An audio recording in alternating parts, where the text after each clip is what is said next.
One thing you can always count on every Sonic game to have is a fire soundtrack. It doesn't matter if it's a DS game, on the Wii, or maybe one of their bigger titles, Sega will always be dropping some heat when it comes to that music. And it just leaves me so perplexed because you'd think that since it's a video game, most of their attention would go towards like the actual gameplay and then kind of just give us something half-baked when it comes to the music. But they don't do that. They give us genuine effort to give us some really good memorable bops. And as a fan, Sega, I really do appreciate the effort because I know you really don't have to. That effort is why the music is so good and why people are doing Bobby Brown dances to Spring Yard Zone on TikTok. Sega covers so many genres in their games, and like I just said, I bet it would be easy to just say, hey, we have like 20 different genres of music in this one game. We don't have to go hard on every single song. But they do. And that's what I love to see as a fan and as an artist, the effort. But speaking of genres, I think this is another reason why Sega is so successful when it comes to music in their games. They aren't afraid to experiment with different sounds. When the first Sonic game was released in 1991, that New Jack Swing sound was extremely popular and Sega made sure to implement it into a lot of their music. That wasn't the only genre, but I think it was one of the mains. But when Sonic Adventure rolled around in 1998 and all of a sudden rock music was thrown into the mix, you'd think it would be a little jarring for the fans, but it really didn't seem like it. I mean, listen, I'm 23, so I wasn't even born yet. So if you were a kid at this time playing Sonic Adventure, let me know in the comments what this change in music was like for you. I only say it didn't seem jarring because rock wasn't the only genre in the game, but there was also rap. A little bit of jazz and whatever Amy's song was. There was even some New Jack Swing sprinkled in there too, even though at this point, that sounded like going out of style. But then in SA2, everything got better because they kind of lean into even more genres of music. Kinda.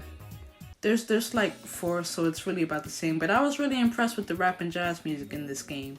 Like I said, Sega could have just given us something that was half-baked. But when you hear Flying the Freedom, you'll just thank me later, that's what you'll do.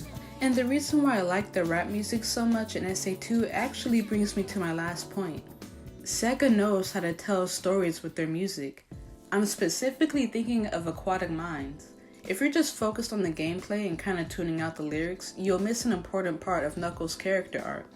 It's like this song serves as his inner dialogue that he'd never share with anyone.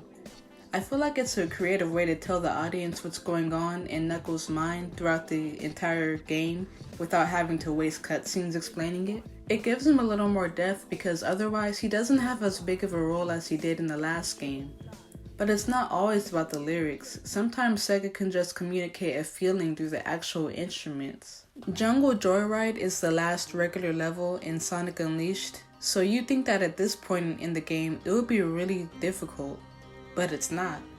It's actually kinda easy. Almost like a calm before the storm. And the music, on the surface, it's calm too, but there's also like this underlying tension that comes from the xylophone. At least I think it's a xylophone, correct me if I'm wrong.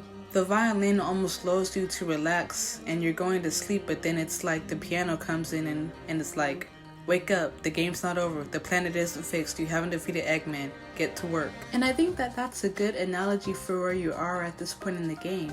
You fought your way to get to this level, you got past it with ease, and you might start to think that maybe the boss fight won't be that bad. But then that piano comes in, aka Eggman Land, and it reminds you that this is still an urgent situation. I mean, that's what I think at least. I could really just be reading too much into it, but that's just how I feel about a song which I love. Tell me what you guys think. Anyway, that's it for the video. I love Sonic music and kind of wanted to discuss it with fellow Sonic fans. Thank you for watching this video and stay tuned.